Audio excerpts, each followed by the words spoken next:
My parents and my sister left me at a bus station 90 km away as a joke. Let's see how she finds her way home. I never went back. 15 years later, they found me. This morning, 429 missed calls. This morning, I woke to the sound of my phone buzzing against the nightstand.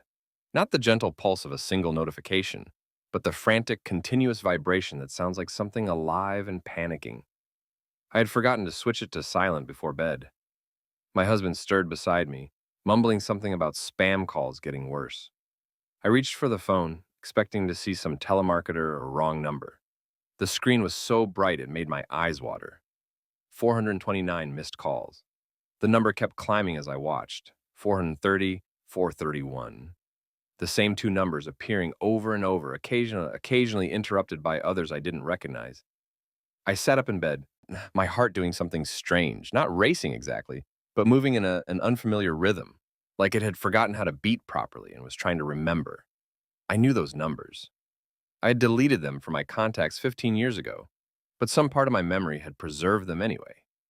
The way you remember the lyrics to a song you haven't heard since childhood, or the exact smell of a house you once lived in.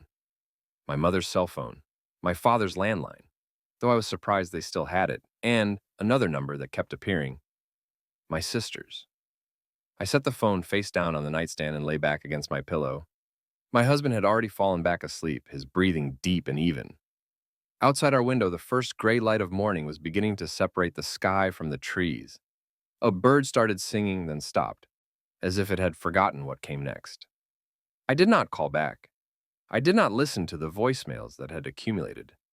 17 of them, the notification said, though more were coming in even now. Instead, I lay there in the quiet of my bedroom, in the house I had built a life inside of, and I let myself remember the last time I had seen my family.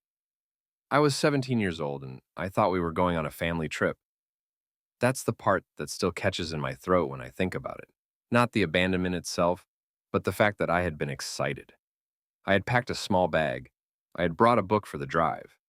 I had sat in the back seat next to my sister, who was 19 then, and I had watched the countryside scroll past the window and felt something like contentment.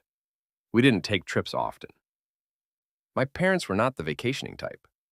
My father worked long hours at the factory, and my mother spent most of her energy managing the household with a kind of grim efficiency that left little room for spontaneity. When they announced that we were driving somewhere special for the weekend, I had taken it as a sign that something was changing, that maybe finally we were becoming the kind of family that did things together. My sister, Mira, had seemed excited too. She kept leaning forward between the front seats to talk to our parents, her voice light and eager. I remember thinking that she looked pretty that day. She had put on makeup and curled her hair, which seemed excessive for a car trip, but made sense if we were going somewhere nice. The drive was about 90 kilometers, I know that now, because I've measured it since, traced the road on maps late at night when sleep wouldn't come. At the time, I just knew it was far enough that I eventually stopped watching the scenery and opened my book, far enough that my father had to stop for gas once. We arrived at a bus station in a town I had never been to. It wasn't a large station, just a small building with a covered area for waiting, a few benches, and a timetable posted behind dirty glass. The kind of place that exists everywhere and nowhere, identical to 1,000 other bus stations and 1,000 other forgotten towns. My father pulled into the parking lot and turned off the engine. "Okay, everyone out," he said. "Let's stretch our legs." I didn't think anything of it. We had been driving for over an hour, and my back was stiff from the cramped back seat. I left my bag in the car, why wouldn't I, and followed my family toward the station. My mother bought coffees from a vending machine. My father studied the bus schedule on the wall, making comments about how infrequent the service was out here. Mira stood beside me, scrolling through her phone, occasionally showing me photos of some guy she was talking to. A normal family moment, a stretch break on the way to somewhere else. And then, "We're going to find a restroom," my mother announced, looping her arm through my father's. "You girls wait here." They walked back toward the car. I waited. Mira put her phone away and looked at me with an expression I couldn't quite read. Something between amusement and what? Anticipation? "Do you have any money?" she asked. I patted my pockets. "I left my wallet in the car. Why?" She just smiled. The car started. I turned around. I watched my father's sedan reverse out of the parking spot, my mother visible in the passenger seat, her face turned toward the window. She was laughing. I could see her shoulders shaking with it. I started walking toward them, not running. I didn't understand yet. I was confused more than afraid, trying to make sense of what I was seeing. The car pulled away. I stopped in the middle of the parking lot, my book still in my hand. I had grabbed it without thinking when I got out of the car, some instinct telling me not to leave it behind. I was still holding it as I watched the sedan reach the exit, pause at the junction, then turn left onto the main road. I looked at Mira. She was still standing by the benches, watching me with that same strange expression. "What's happening?" I asked. "It's a joke," she said. She was smiling, but there was something brittle about it. "They wanted to see how you'd handle it. You know, would you panic? Would you cry? Would you figure it out?" She shrugged. "They'll be back in an hour or so. It's supposed to be funny." "An hour? Maybe two, I don't know." She glanced at her phone. "Actually, I'm supposed to go with them. They said they'd circle back to get me once you weren't looking." She started walking toward the road where I could see the sedan had pulled over about 100 meters away, waiting for her. "Just stay here, okay? Don't be dramatic about it." I watched her walk away. I watched her get into the back seat of the car. I watched the car pull away again, this time not slowing down, disappearing around a curve in the road. And then I was alone. I stood in that parking lot for a long time. I don't know exactly how long, maybe 30 minutes, maybe an hour. Time had become slippery, untrustworthy. I kept expecting the car to reappear, kept waiting for the punchline that would make everything make sense. But there was no punchline. There was only me, standing in front of a bus station in a town whose name I didn't even know, holding a copy of Jane Eyre that I would never finish reading. The sun moved across the sky. Shadows shifted and lengthened. An old woman came and waited for a bus, got on it, left. A man walked his dog past the station without looking at me. The world continued as if I were not standing in the center of it, trying to understand what had just happened. Eventually, I walked into the station. The woman behind the counter looked at me without interest. She was older, maybe 60, with reading glasses pushed up onto her forehead and a crossword puzzle spread out in front of her. "Help you?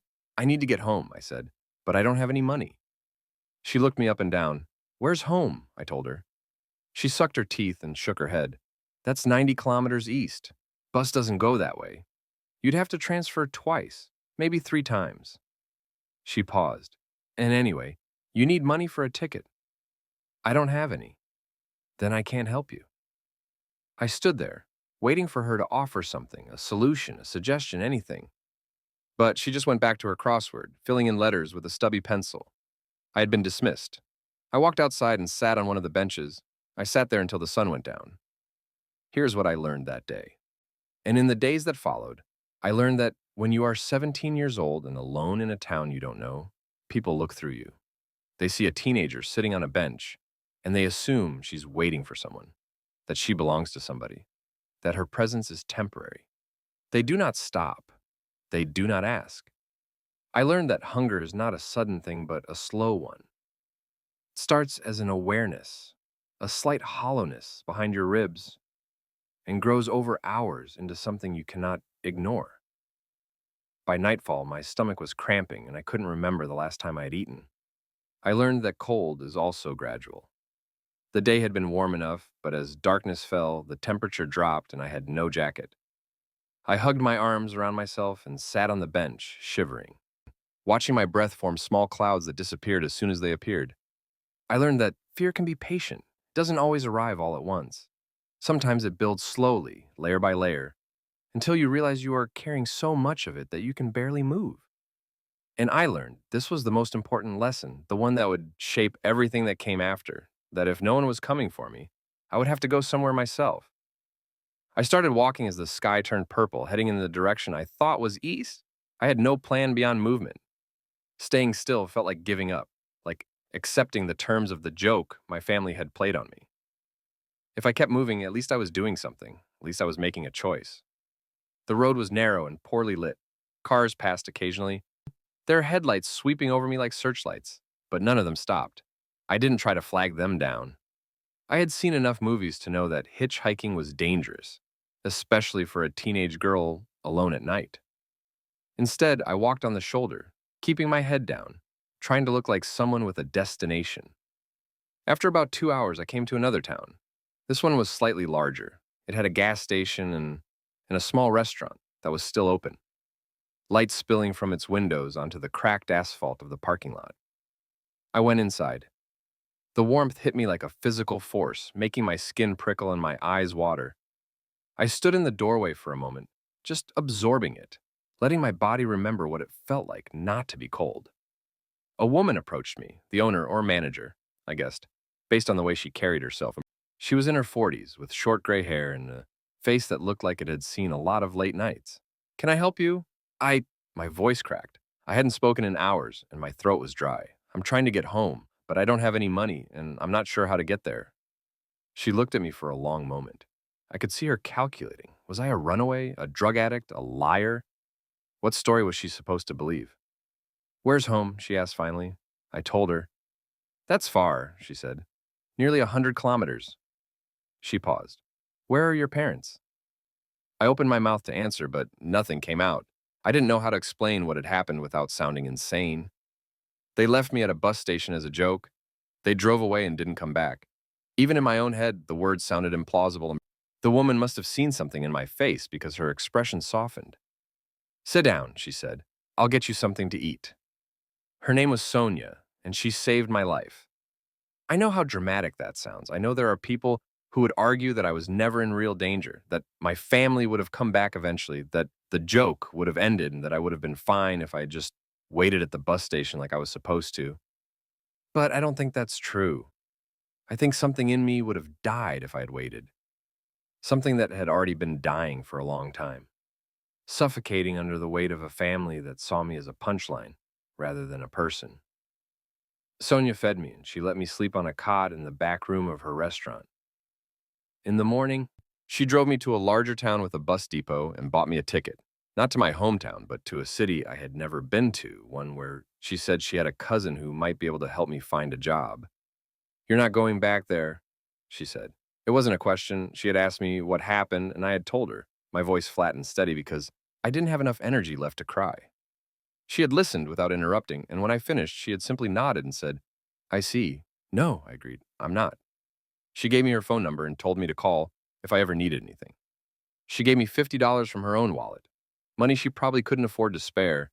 She hugged me before I got on the bus, and I stood rigid in her arms because I had forgotten how to receive affection without flinching. And "You're going to be okay," she said. "You're stronger than you know." I didn't believe her. But I got on the bus anyway, and I watched through the window as the town where she lived grew smaller and smaller and finally disappeared. 15 years is a long time. Long enough to build a life from nothing.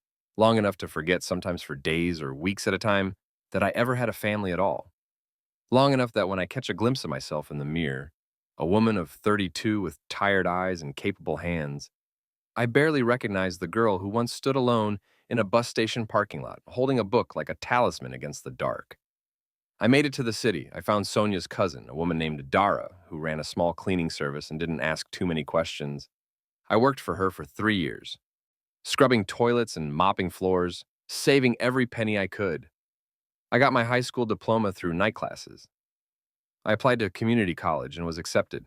I studied accounting because it seemed practical, because numbers made sense to me in a way that people often didn't. I met a man named Tobias in my second year of college. He was studying engineering, serious and gentle, with a quiet voice and hands that were always warm. He asked me about my family once, early on, and I told him they were dead. He held my hand and said he was sorry, and I let him believe it because it was easier than explaining the truth. Later, much later, after we were married and had been living together for years, I told him what really happened. I sat him down at our kitchen table on a Sunday afternoon and recounted the whole story: the car trip, the bus station, the walk in the dark, Sonia and her kindness, the years of building myself into someone new. He listened. When I finished, he was quiet for a long time. "They're not dead," he said finally. "They're still out there. They're dead to me," I said. "Like, that's what matters." He reached across the table and took my hands. "If they ever try to contact you, uh, what do you want me to do?" "Nothing," I said. Just don't answer. Don't engage. Pretend you never heard their names." He nodded. "Okay." And that was that. I don't know how they found me. I've thought about it all day, turning the possibilities over in my mind. I've been careful for 15 years. I changed my last name when I turned 18, long before I met Tobias. I don't have social media accounts. I don't appear in any public directories. I've worked for the same accounting firm for 8 years, and my name is listed on their website, but it's a common name now. There are hundreds of women named Elena Voss. It shouldn't have been enough to find me, but someone did. The missed calls kept coming throughout the morning. I watched the number climb 450, 475, 500, or by noon it had crossed 600. I had silenced my phone by then, but I could see the notifications stacking up like fallen leaves, each one a small violence against the life I had built. I didn't answer any of them. I didn't listen to the voicemails. I went to work. I sat in my office and looked at spreadsheets and pretended that this was an ordinary day, that nothing had changed, that the past was still safely locked away where I had put it. But my hands were shaking as I typed, and I kept losing my place in the columns. And by mid-afternoon, my supervisor asked if I was feeling all right. "I'm fine," I said, "just tired." She nodded, unconvinced, but didn't push. I left work early, claiming a headache. I sat in my car in the parking garage for 20 minutes before I could bring myself to turn on the engine. The phone was still buzzing in my bag, a relentless pulse of need that I refused to acknowledge. I drove home. I made dinner. I ate with Tobias and talked about nothing, his work, the weather, a movie we were thinking of seeing. I did not mention the missed calls. I did not mention the voicemails that now numbered 23. I did not mention the text messages that had started coming in around 4 o'clock, short and desperate. "Elena, please answer. We need to talk to you. It's important. Why won't you pick up? We've been looking for you for so long. Please just let us explain." I didn't read past the first few. I turned off my phone and put it in a drawer in the kitchen beneath a stack of dish towels, as if burying it could make it harmless. After dinner, Tobias looked at me across the table and said, "Do you want to tell me what's wrong?" I shook my head. "Not tonight, maybe tomorrow." He nodded and didn't press. This is one of the things I love about him. His patience, his willingness to let me come to things in my own time. He trusts me to know when I'm ready. He doesn't force. We went to bed early. He fell asleep quickly, but I lay awake for hours, staring at the ceiling, listening to the silence where my phone's buzzing used to be. The thing about being left is that it leaves a mark. I don't mean a physical mark, though I do have one of those, too. A scar on my shin from where I tripped and fell during that long walk in the dark the night I left the bus station. The wound got infected because I didn't have money for a doctor, and by the time Sonia helped me get it treated, it had already healed badly, leaving a raised pink line that I can still feel when I run my fingers over my leg. But the mark I'm talking about is different. It's deeper. It's the way I tense when someone says, "I'll be right back." It's the way I always keep emergency money hidden in 3 different places: my wallet, my sock drawer, a hollow book on the shelf in my closet, just in case. It's the way I can never quite believe that Tobias will stay, even after 8 years of marriage, and even after all the evidence of his steadfastness.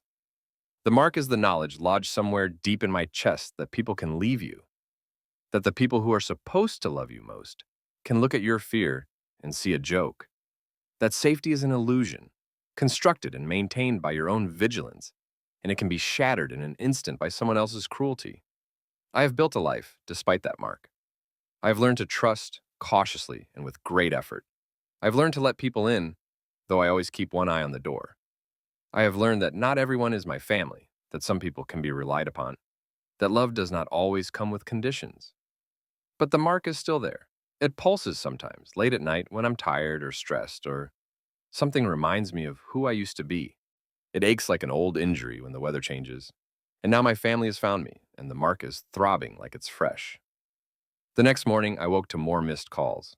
The number had climbed to 847 overnight. I stared at the screen, trying to comprehend how 3 people could call me that many times in less than 24 hours. Did they take shifts? Did they set alarms to wake them through the night, each one dialing my number before falling back asleep? Or had they enlisted others? The unfamiliar numbers in the list, were those aunts, uncles, cousins I had forgotten? Were they all looking for me now, a whole network of relatives suddenly desperate to reconnect? I didn't care. The specifics didn't matter. What mattered was that they had found me, that they were trying to breach the walls I had spent 15 years building, that they wanted something from me that I had no intention of giving. I deleted all the voicemails without listening to them. I blocked every number that had called me. Then I called my cell provider and requested a new phone number. Is there a problem with your current number? The representative asked. Yes, I said, it's compromised. She didn't ask what I meant by that. She just walked me through the process of selecting a new number, confirmed the change would take effect within 2 hours, and thanked me for being a loyal customer. I hung up and felt something loosen in my chest, but blocking their numbers didn't stop them. The email came 3 days later. I was at work reviewing a client's tax returns when my inbox chimed with a new message. The sender was someone I didn't recognize, a generic-sounding name with a free email provider. But the subject line made my stomach drop. Elena, it's your mother. Please read this. I should have deleted it. I should have sent it to spam without opening it, reported it as harassment, done anything except what I actually did. But I opened it. I read it. I read every word, my heart beating in my ears like a drum. My dear Elena, I don't know how to begin. I have written this letter 100 times in my head over the past 15 years, but now that I am finally able to send it to you, all my words feel inadequate. We made a terrible mistake. A terrible, unforgivable mistake. We never meant for you to leave forever. It was supposed to be a joke, a silly prank to tease you, nothing more. Your father's idea originally, but we all went along with it. We thought we would drive around the block, come back in 10 minutes, and find you sitting on the bench, maybe a little annoyed, but basically fine. But when we came back, you were gone. We searched everywhere, the station, the town, the roads. We called the police. We filed a missing persons report. We spent weeks looking for you, then months, then years. We hired private investigators. We checked hospitals and morgues. We did everything we could think of, but you had vanished. It was like you had never existed at all. I know you must hate us. I hate us too. Not a day has gone by that I haven't thought about what we did, replayed it in my mind, wished I could go back and undo it. If I could take back that day, I would give anything, everything to make it so. Your father is sick. I didn't want to tell you this way, but I don't know if you'll ever give me another chance. He has cancer, pancreatic. The doctors say he has 6 months, maybe less. His one wish, his only wish, is to see you again before he dies, to apologize in person, to hear your voice one more time. I'm not asking for forgiveness. I know we don't deserve it. I'm only asking for a chance, a single conversation, even just a few words. After 15 years of silence, please let us see you. Let us tell you how sorry we are. If you want nothing to do with us after that, I will understand. I will respect your decision and never contact you again. But please, Elena, please give us this one thing, your mother. I closed the email. I sat very still at my desk, my hands flat on the keyboard, and I breathed. In and out, in and out. I counted to 10, then to 20, then to 100. I felt my heartbeat slow, felt the roaring in my ears subside. Then I selected the email and moved it to trash. Here's the truth about that day at the bus station. The truth that no one in my family has ever acknowledged, that they have probably convinced themselves never happened. They did not come back in 10 minutes.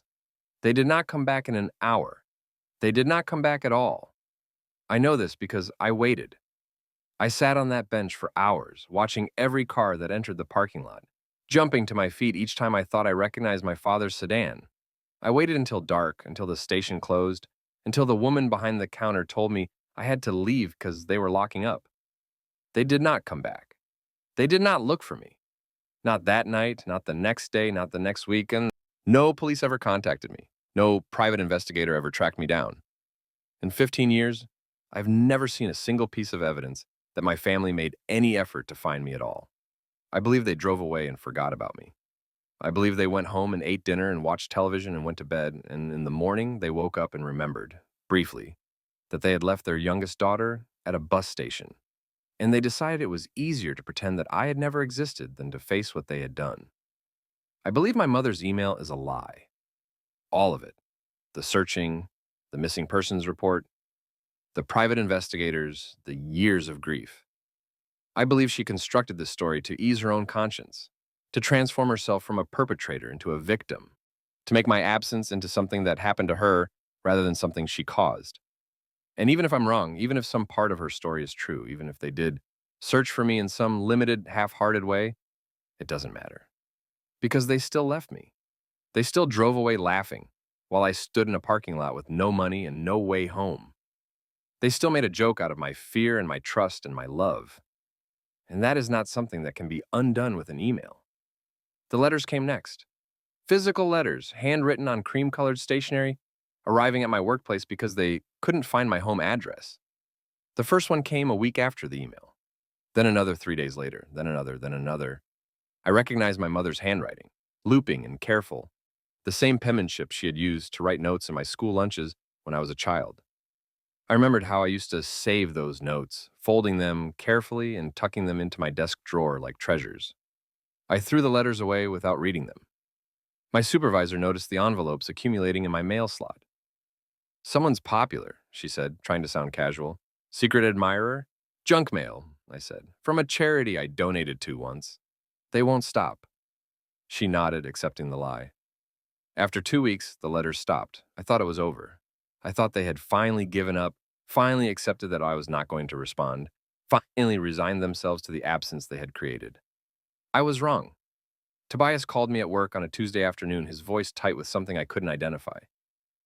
"Elena, there's someone here." My stomach clenched. "What do you mean?" "A woman. She's standing on our front porch. She says she's your mother."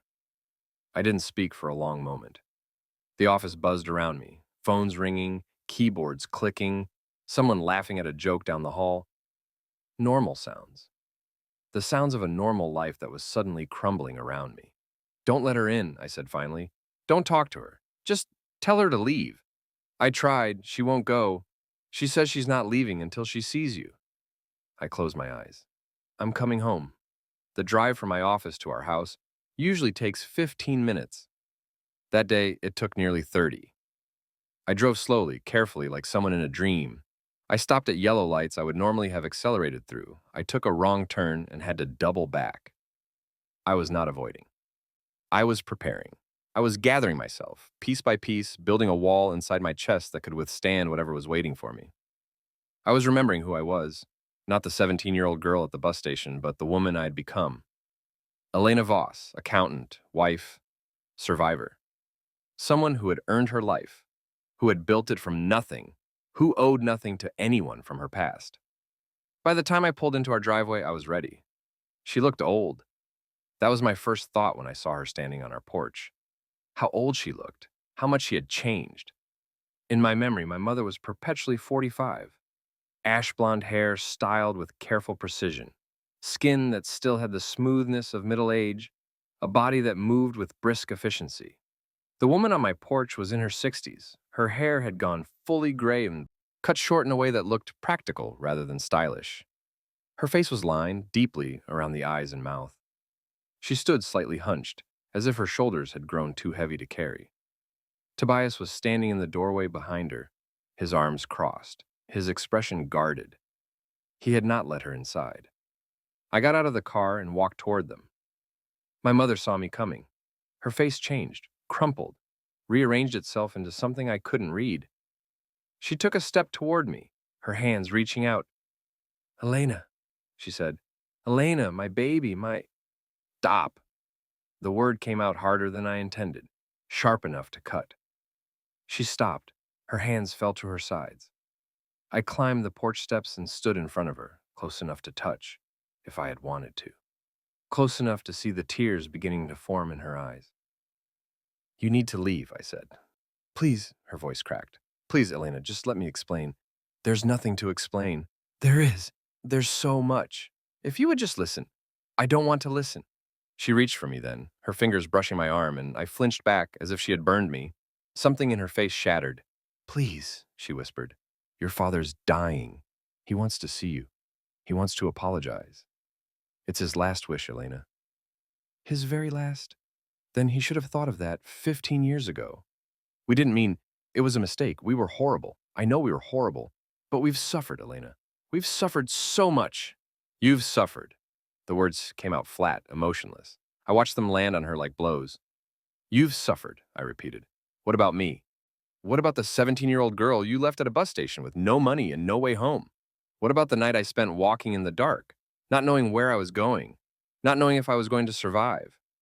What about the years I spent rebuilding myself from scratch, becoming a person who could function, who could trust, who could love again after what you did?" She was crying now, tears streaming down her face, her body trembling. I know, she said. I know what we did. I've thought about it every single day for 15 years. I've imagined what you went through. I've pictured it. You don't know anything. I'm sorry. She was sobbing now, the words barely coherent. I'm so sorry. We all are. Your father, your sister. We've talked about it constantly. What we would say to you if we ever found you. How we could possibly make it right. You can't make it right. I know we can't. But please just let us try. No. The word hung between us. She looked at me, her eyes desperate, searching my face for any sign of softening. There was none. Leave, I said. Leave and don't come back. Don't call me. Don't write to me. Don't show up at my home. If you contact me again, I will file a restraining order. Elena, I'm not your daughter anymore. I haven't been your daughter for 15 years. You made that choice when you drove away from that bus station. Now I'm making mine. I turned and walked past Tobias into the house. I closed the door behind me. I stood in the hallway, my back against the door, and I listened to the sounds from outside. My mother's sobs. Tobias's low voice saying something I couldn't make out. The shuffle of footsteps on the porch. Eventually, after what seemed like hours but was probably only minutes, I heard a car engine start and then fade into the distance. Tobias came inside. He looked at me for a long moment, then crossed the hallway and pulled me into his arms. I didn't cry. I wanted to. I could feel the tears pressing against the backs of my eyes, wanting release. But they wouldn't come. Instead, I stood in my husband's embrace and breathed, just breathed, feeling his warmth against my chest and listening to the steady beat of his heart. Are you okay? He asked finally. No, I said, but I will be. Life went on. That's the strange thing about crises. They feel world-ending in the moment, but the world keeps turning anyway. The sun rises and sets. Work accumulates. Bills come due. The mundane machinery of existence grinds forward, indifferent to your pain. I went back to work the next day. I attended meetings and reviewed spreadsheets and ate lunch at my desk. I came home and made dinner and watched television with Tobias. I did laundry and paid bills and watered the plants on the windowsill. I did not hear from my family again. Not immediately, anyway. There were no more calls to my new number, no more letters at work, no more surprise visits. Whatever my mother had taken from our conversation, it seemed to have convinced her to stop. I should have felt relieved. Instead, I felt, I don't know, suspended, like I was waiting for something that never came. 3 months passed. The memory of my mother on the porch began to fade, retreating into the same locked compartment where I kept all the other painful things from my past. I stopped thinking about it every day. Then I stopped thinking about it every week. Eventually, I could go days without remembering the way her face had crumbled when I told her to leave. I told myself I had made the right choice. I told myself that I owed them nothing, that their 15 years of silence, alleged searching notwithstanding, had forfeited any claim they might have had on my love. I told myself that protecting myself was not the same as being cruel, that boundaries were not the same as punishment.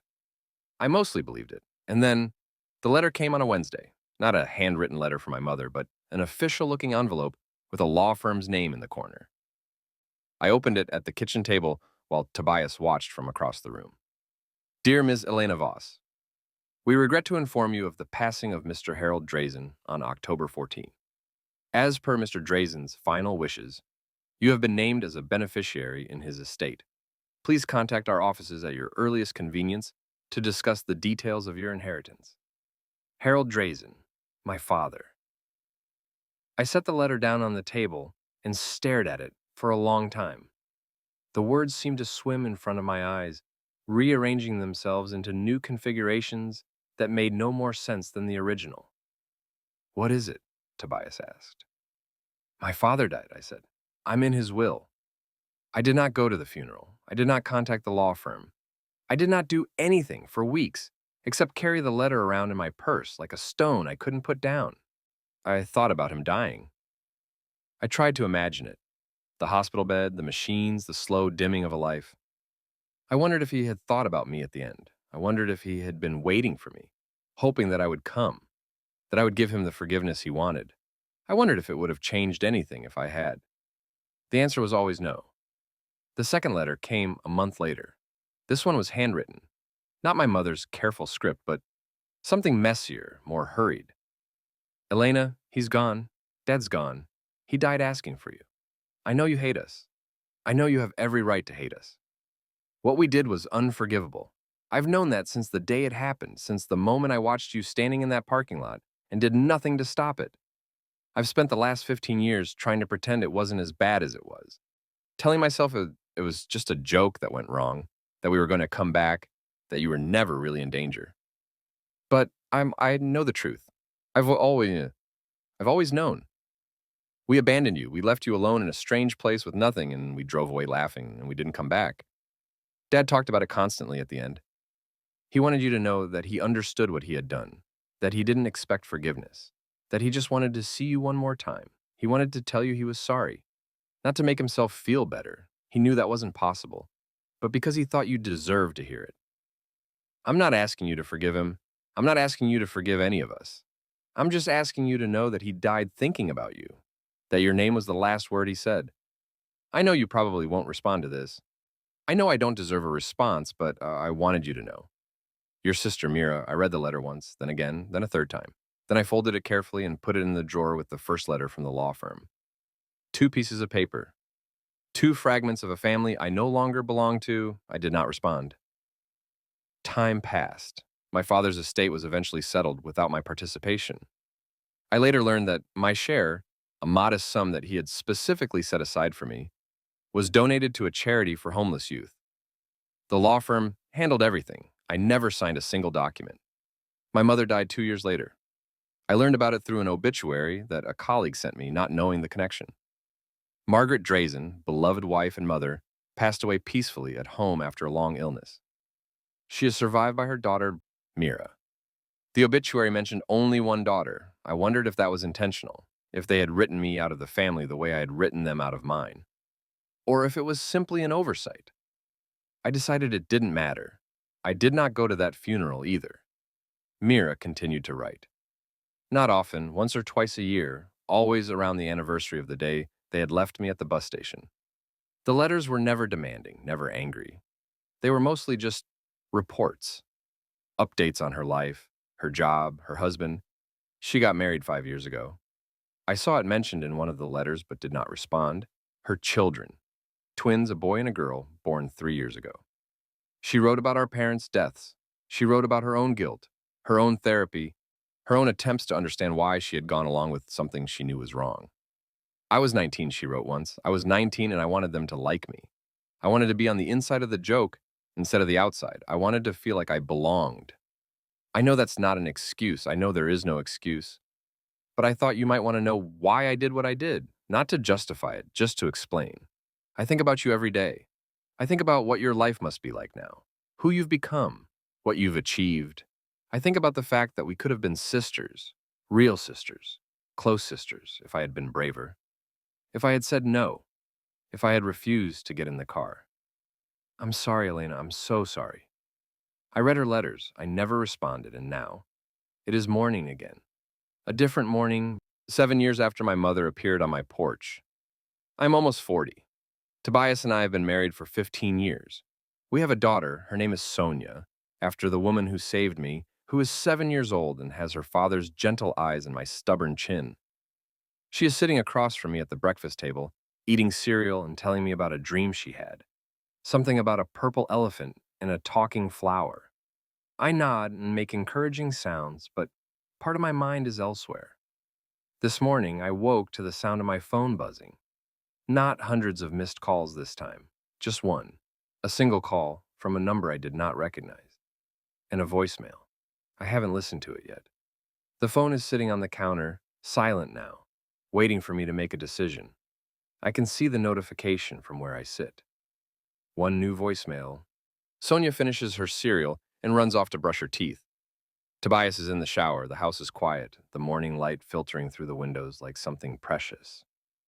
I pick up the phone. I dial my voicemail. I listen. Elena, this is Mira.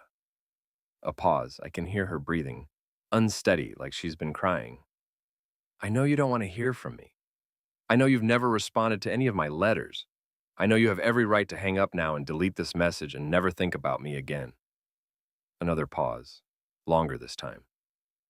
I have cancer. It's the same kind Dad had. Pancreatic. They caught it late. The doctors say I have maybe 6 months. Her voice cracks. I hear her take a breath, steadying herself. I'm not asking for forgiveness. I'm not asking you to come see me. I'm not asking for anything, really. I just, I needed to tell you something. Something I should have told you a long time ago. She pauses again. I realize I'm gripping the phone so hard my fingers hurt.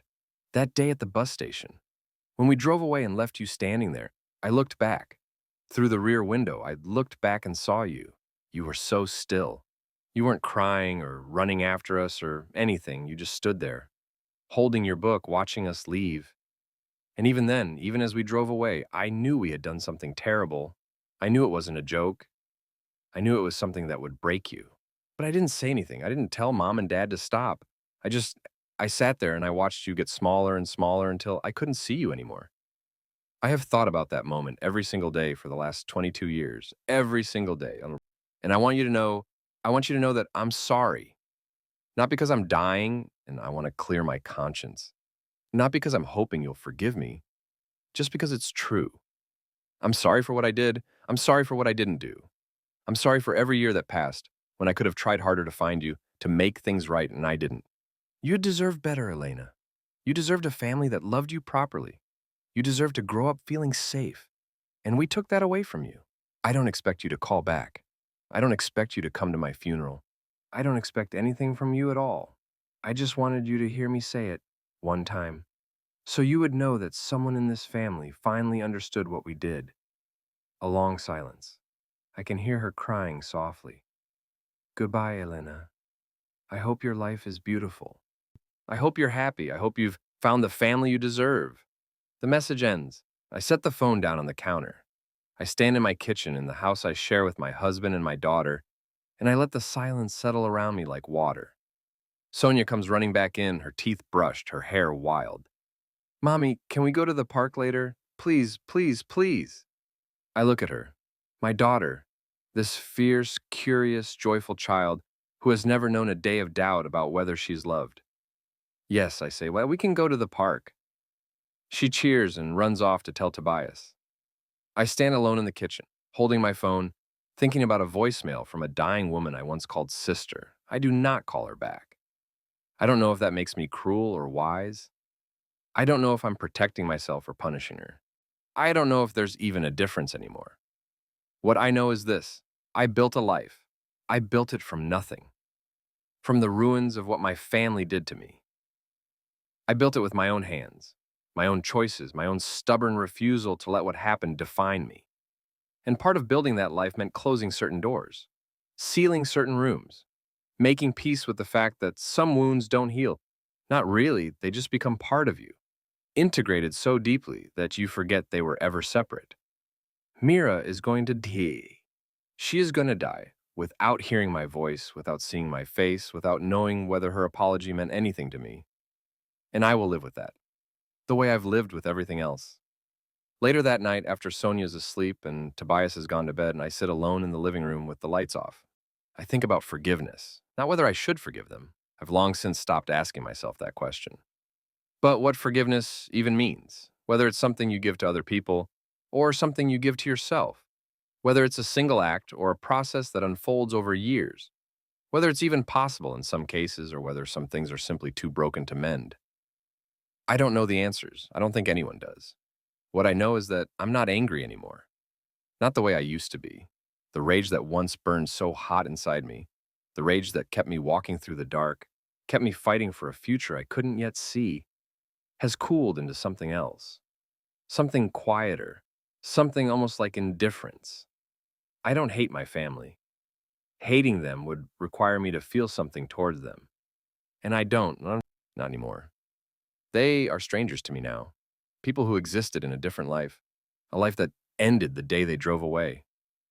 And maybe that's a kind of forgiveness, not the absolution they wanted, not the tearful reunion, the reconciliation, the healing of old wounds, but the letting go, the release, the ability to hear that my sister is dying and feel not nothing exactly, but not what she hoped for either.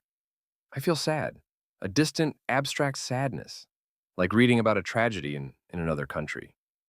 I feel sorry for her in the way you feel sorry for anyone facing death too young. I feel something that might be compassion or might just be the echo of a connection that used to exist, but I don't feel called to do anything about it. Tobias finds me in the living room at midnight. Elena? I turn. He's standing in the doorway, in his pajamas, his hair tousled from sleep. I'm fine, I say, just thinking. He comes and sits beside me on the couch. He doesn't turn on any lights. We sit together in the dark, not speaking, and after a while he takes my hand. Mira left me a voicemail, I say. She's dying. He doesn't say anything. He just squeezes my hand. She apologized. Really apologized, I think, for the first time. She said she's sorry for what they did, for what she didn't do. How do you feel? I think about the question, not the automatic response, but the real answer. I feel done, I say. Like I've been carrying something heavy for a long time and now I can set it down. Not because she apologized, not because I forgive her, just because, I don't know, because I've held on to it long enough. Does that mean you'll call her back? No. I shake my head. No, I don't think so. That part of my life is over. It's been over for a long time. Are you sure? I turn to look at him. In the dim light, I can barely see his face, but I can feel his presence. Steady, warm, unchanged. I'm sure. Months pass. I do not contact Mira. I do not search for updates on her condition. I do not think about her most days. She exists in the same mental space as the rest of my birth family, a locked room I no longer have the key to. Then, one morning, I receive a letter. Not from Mira, from a law firm. A different one this time. Dear Ms. Voss, we regret to inform you of the passing of Miss Mira Drazen Walker on March 3rd. I stop reading. I set the letter down.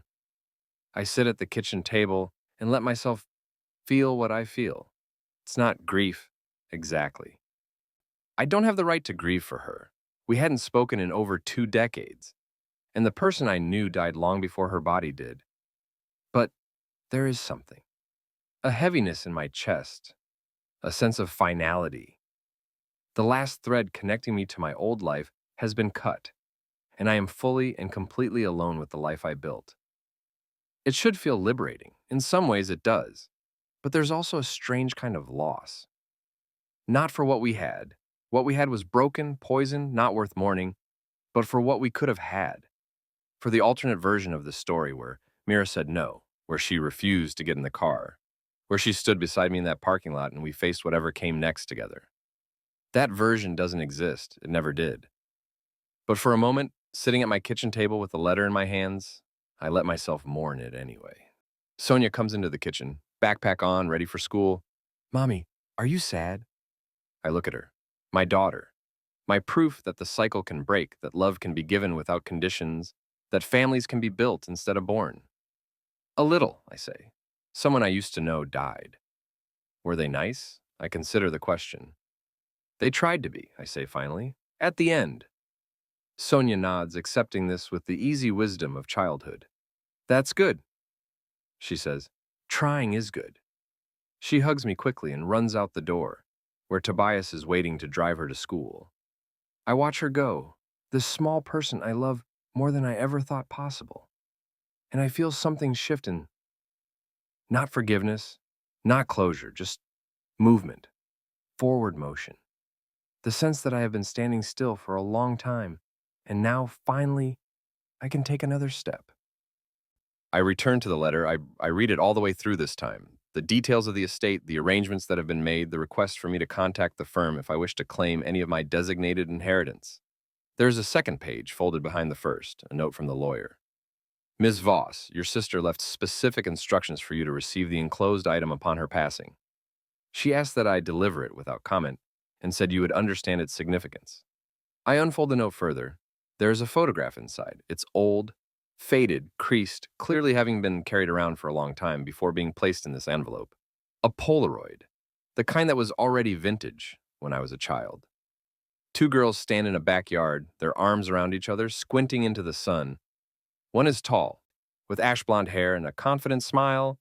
The other is smaller, darker, with a book clutched against her chest even in this moment of play. Mira and me, maybe 9 and 11 years old. I don't remember this photo being taken. I don't remember this day, this backyard, this moment of easy affection. But there it is, evidence that we were once something like sisters, something like family. I turn the photo over. On the back, in Mira's handwriting, before. Just one word, but it says everything. I sit with the photograph for a long time. I think about what it means that she kept it all those years, through the abandonment, through the silence, through the slow collapse of our family. She held on to this image of who we used to be. She carried it with her, looked at it, remembered. And in the end, she gave it to me. Not as a plea for forgiveness, not as a guilt trip, just as a record. A witness to the fact that we existed once, in a form that wasn't entirely broken. Before. Before the joke that wasn't a joke. Before the parking lot. Before the long walk in the dark. Before everything, I put the photograph in the drawer with the other letters. I do not frame it or display it or look at it again, but I keep it. Alongside the evidence of everything that came after, the apologies, the explanations, the deaths, I keep this single image of everything that came before. It doesn't change anything. The past is still what it was. The choices that were made cannot be unmade, but it exists, and somehow, for reasons I don't fully understand, that matters. Life goes on. Sonia grows older. She starts asking questions about my childhood, about where I come from, about the grandparents she's never met. I answer them carefully, honestly, in ways I hope she'll understand when she's older. I had a family once, I tell her, but they hurt me very badly when I was young, and I had to leave. So I built a new family, your father and you. You're my family now. She accepts this with the seriousness of a child who understands that some things are too big to explain. I'm glad, she says. I'm glad you built us. Me too, I say. Me too. Tobias and I celebrate our 20th wedding anniversary, 20 years, a lifetime. Long enough that my old life feels like something I read in a book, not something I actually lived. We go out to dinner. We hold hands across the table. He looks at me the way he always has, with kindness, with patience, with a love that has never asked for more than I could give. Thank you, I say, for everything. For what? For waiting. For letting me be who I needed to be. For not pushing when you could have pushed. He shakes his head. You did the hard work, he says. I just showed up. That's everything, I say. Don't you understand? That's everything. And still, sometimes in the quiet hours of the night, I think about the bus station. I think about the 17-year-old girl standing in a parking lot watching her family drive away. I think about the walk in the dark, the cold, the fear that wrapped around her like a second skin. I think about everything she didn't know yet, that she would survive, that she would thrive, that she would build something beautiful from the ashes of what was destroyed. I wish I could go back and tell her. It's going to be okay, I would say. You don't know it yet. But this is the beginning, not the ending, the beginning. You're going to walk out of this darkness and into a life you can't even imagine. You're going to be okay. But I can't go back. None of us can. All I can do is carry her with me, that girl, that fear, that desperate hope, and let her become part of who I am, which is what I've been doing all along. This morning I woke to silence. No buzzing phone, no missed calls, no ghosts from the past demanding my attention, just the soft breathing of my husband beside me, and the distant sound of my daughter stirring in her room down the hall, and the pale gray light of dawn coming through the curtains. I lay there for a while, not moving, just existing, feeling the weight of my body against the mattress, listening to the quiet. Then I got up, I made coffee. I woke Sonia for school and helped her find her missing sock and listened to her chatter about a friend's birthday party this weekend. I stood at the kitchen window, watching the morning unfold, and I let myself feel, for just a moment, how far I've come. I have lived two lives. The first ended in a bus station parking lot, 90 kilometers from a home I would never return to. The second began with a walk in the dark and has continued ever since. I do not know what comes next. I do not know how the rest of this story goes. But I know who I am.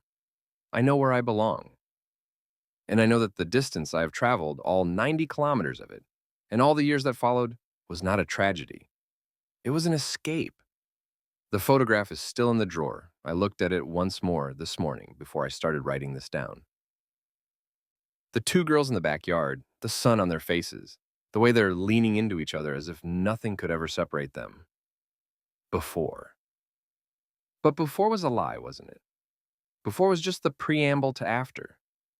Before was the setup for the punchline that wasn't funny. I set the photograph down. I closed the drawer. And I went back to my life, my real life, the one I made for myself, and I let the past be the past. Because that's all it is now, the past. I never went back, and that was the right choice. It was the only choice I could live with. It was the choice that saved me. Sonia is calling from the other room, asking if I've seen her homework. Tobias is making breakfast, the smell of eggs drifting through the house. The morning is unfolding the way it always does, ordinary, imperfect, alive.